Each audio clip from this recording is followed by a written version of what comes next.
Hey, what's up, guys? Welcome to this week's episode of Merricks Garage. I am really fired up to show you guys some of the cool tech in the new product from Switch-Pros that I installed over the last couple weeks. It is the Switch-Pros RCR-Force 12. Now, I know that's a bunch of letters and numbers and stuff, but suffice it to say, I haven't been this excited about a piece of tech in years.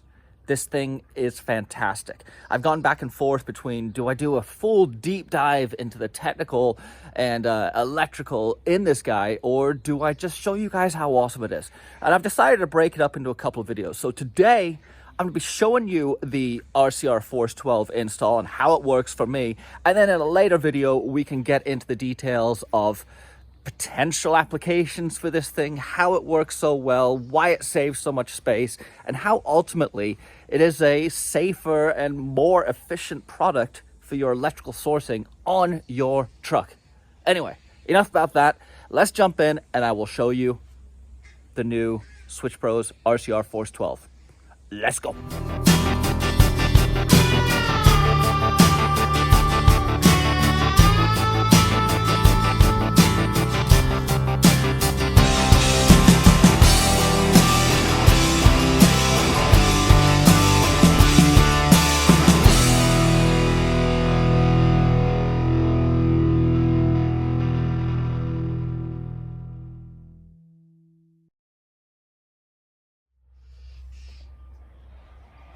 Now, while it may not look like much, that box back there is my relays, it's my fuses, it's my switching station.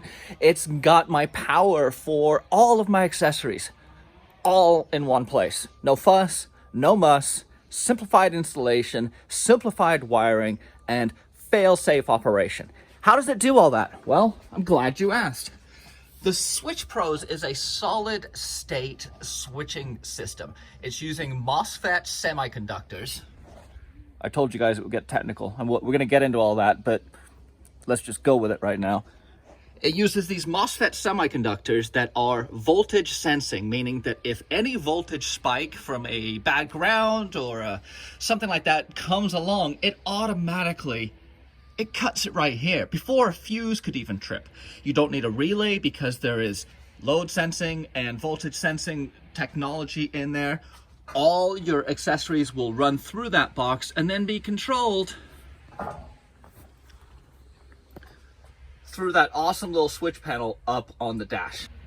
Not having to run individual wires into the cab for each accessory in itself is going to be a massive saver in firewall, wire management. You have a little control pad, which I just showed you, that you can assign each one of those 12 switches to do a multiple of different switching applications. One push does this, two pushes does this, three pushes does that, two quick pushes does the other thing. Each one of these switches can control up to like 4 different outputs. You can set them up to be momentary push. You can set them up to be single pole, double throw switches. You can basically program everything in there, which means this thing can do a lot of rad stuff. I have it set up right now just to run my electrical. So it's running my e-locker, my transmission fan, my headlights, my rock lights, my rear lights, my whip, and it's all through that one little unit. No more need for managing power through a relay bank or a bus bar or distribution block or anything like that. It's all done here. So you can see I've got these, which I think there's like 18 wires coming off here. This has everything from my input signals to the terminations and extensions out for the accessories. This is the controller for the switch pad that's inside the cab. Here's your main power that comes through this mega fuse off the battery. And then this guy I haven't plugged in yet because I haven't had the need. That is going to be for your high draw load. So anything like 35 amps is what that's capable of. And it has another 4 wires that you can hook up to your accessories. So with this plug, you run the accessories to right here. For example, I've got all of my KC lights. I don't know if you guys can see that down here. They're all running up and coming to one wire. Now, bear in mind, I do have to do some cleanup with this. I ran a bunch of wires to get everything up and working, and I need to tidy and organize, but it just works. There is so much potential. I can assign an actuator or a solenoid or anything that requires a voltage signal to operate and program the switch to do what I tell it to do. So instead of just controlling lights and fans and the normal thing, as long as it's under 35 amps, I can have this thing do all kinds of cool stuff. I got a cool little demonstration for just how low power these LEDs are. These are the Cyclone LEDs from KC Highlights. I'm installing them as rock lights. I've got 6 of them in here. 2 right underneath, well, actually right by the front shock, and 2 right about the middle, and then 2 back by the bumper. So I have ran them all to this junction right here. So I've got all my negatives coming in here. I've got all my positives coming in right there. And my amp draw, you can see, is only 1.5 amps. So this is really stunning. I mean, it's hard to wrap your head around because this is doing everything. This is all my relays. This is all my fuses. This is all my different switches. You program the switches into here, and the little slave unit inside, that just does what this tells it to do. Pretty stinking amazing. I mean, this is the sort of thing I'm removing right now. Transmission fan, E-locker, KC Highlights in the grill, and then this was the patch panel that I built years ago that's worked great for me. But as you can see, I was running 1 hot. Needless to say, I'm pretty fired up about this. It's cleaned up a tremendous amount of junk, and I'm still going. So obviously there's a rat's nest in there, but it was a lot worse before. Now I'm just in the process of organizing and figuring out what else I might need still.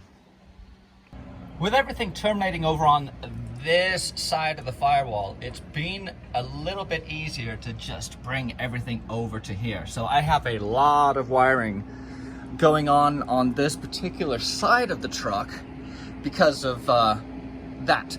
But what this breaks down to is this is mostly all electrical, which means over here is steering and brakes. So I've designed to have them both broken up and different so we can easily work on it. While I had the Switch-Pro's install underway, I also added some KC Highlights, some Cyclone LEDs as rock lights. I put in some new KC Highlights in the rear for backup lights. And I took the opportunity to really dial in my wiring. I wanted to make sure that the runs I had going from the Switch-Pros to all the accessories were clean, were routed out of the way, did not have areas where they were going to chafe, and had good clean grounds. Taking this extra time to make sure that the product is installed correctly from start to finish, quite literally, can save you a ton of problems down the road. Wiring is often overwhelming for people, and it's most likely because there's a rat's nest between the switch and the device. Minimizing all that clutter and mess and potential for problems can make your life a whole lot simpler. So I've been thinking for a while how to explain the depth of programming you can go into on this guy. So as you can see right now, this is how I've got it set up. Front locker, I've got these 2 open, horn, turn signal, front lights, rock lights, turn, transmission fan, rear lights, whip, and enabling the locker. So that's the way I've got it set up right now, but now let's dive into a little bit deeper and I can show you how I programmed them. So for the front locker, that is the outputs. So I can tell you right now, out of the RCI-12, it's going to be output number 6, which is a blue wire. So this is something I'm just going to take a picture of so I have it for reference down the road. Obviously, I've got my draws roughly up here and what it's rated for, and also the type of switch it is. So I've programmed this switch to be an on-off switch. Moving over to the horn, once again, this one's output 15. It's going to be a green and a black wire. The draw, I'm not sure. It's rated for 15, but I set this one up as a momentary switch. That's important because I don't want to be hitting the horn and have it just stay on. So setting it up as a momentary switch means horn goes once. Moving to the turn signal. Output 10, the color, obviously the drain and the rating and everything. This button is designed to, when I push it, it flashes. So it'll go to a steady flash, which is ideal for my turn signals. So one push, flash, one push, off. Front headlights. So you'll see on this guy, I've got this listed as front headlights, but way I've designed it, this is for my front KCs. Obviously the output again and the rating and the drain. But the way I've designed this is to incorporate these KC LEDs that I'm using for my turn signals. They're also my fog lights. So first push, the KC lights come on. Second push, KC lights and the fog lights. Third push, everything goes off. Same thing with the rock lights. I have obviously the main one is going to be output number 7, which is going to be a purple. First push gets me all 6 of my KC rock lights on, and second push gives me the KC and the 4x4 cube lights that I've got underneath. So what you can start seeing I'm able to do is, even though this is just one switch, I can assign multiple functions to it. If I press it once, it's going to do this. I press it twice, it's going to do that. Really, really stinking cool. Some of them I just have standalone right now at this point, like transmission fan is just running by itself. The rear lights, they're just running by themselves. The whip is just running by itself. This one is an open button at this point. It's the locker enable. It's a safety lockout so that I don't inadvertently hit this button and lock my locker when I don't want to. So to use this button, I first have to activate this button. It's impressive what this thing can do. And I'm just scratching the surface at this point. To really appreciate the full function of the Switch Pros, you need to download the Switch Pros app and connect it to the switch panel. You'll see the blue dot up on the switch panel. That is indicating that I have a Bluetooth active connection between my phone and the device. And through their app, you can do a ton of programming, not just limited to changing the colors of the switches or the brightness or things like that, but you can go in individually into each switch, change what type of switch profile it has, change what the triggers are, change what one push versus two push does. You can have a master switch that will control multiple outputs. You can redesign and reassign the switches to do a myriad of different things, all through the app. I kind of underestimated this aspect of the product in the beginning. I didn't really see that the app was going to give me that much functionality. But really diving deep into it and learning what you can do, it's a system that is going to grow substantially. I think most people are probably just going to use it for turning on lights and things like that. And I think you are missing the real value that this guy can bring in controlling solenoids and actuators and all kinds of things. Not to mention the input signals that you can run to the RCR-Force 12 that will correspondingly activate signals going out of the RCR-Force 12, meaning that let's say you have it set so that when your headlights go on, you want a bunch of other things to go on. Or when you honk your horn, you want your lights to flash. If it's connected to the Switch Pros, you can build all that functionality into it. It's a fantastic package. I've been blown away. Let's address the elephant in the room. The cost of this system. And while it is not cheap, I do think that when you add up the costs of building a system another way, it's very, very comparable. This guy costs about $1,000. Let's just get that out of the way. It's not cheap. You got to consider that when you are building an electrical system, if you want it to be functioning properly, you're going to need relays, you're going to need a fuse panel, you're going to need a bus bar or termination block, you're going to need some heavy duty battery cabling, you're going to need insulation, you're going to need connections, you're going to need relays. And if you're doing it properly, this stuff is not cheap. I try and use marine grade wherever I can just because it is really high quality stuff. And trust me, it's not going to take long to spend $1,000 on electrical parts. Now, yeah, you're still going to have to buy a little bit of wiring, but the majority of the tech, the majority of what's needed is already in the box. The RCR-Force 12 is going to be your distribution block. It's going to be your fuse panel. It's going to be your relay bank. It's going to be your bus bar. It's going to be everything that you need.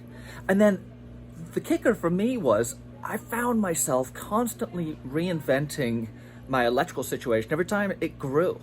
It would be fine if I was just running one or two, switches and headlights and maybe a light bar. But with the amount of stuff that we have on these trucks now, I constantly found that the hole in the firewall that I was putting the switches through, that was no longer big enough. So I had to put another one in. And then the fuse panel that I put under the hood that was managing all the fuses, I needed another one because I'd put more stuff in. So I ended up with a system that was kind of piggybacked on top of each other. It worked, I knew how it worked, but it didn't work well and it did not grow with my truck. They've done a great job. Hats off to Switch Pros. It is a small family-run business. I've talked to the owner and his wife many times. They are good people looking to make a great product for the off-road community. In my opinion, they hit it out of the park. So, go take a look at the RCR-Force 12. They also have some cheaper options that do not have as many switches. You will not be disappointed. I hope you enjoyed this video. Remember to click subscribe, to click like, and give me a comment. Tell me what I messed up on. Tell me what you liked. And if you have questions, put those down below too. And we'll see you next week. Merricks Garage.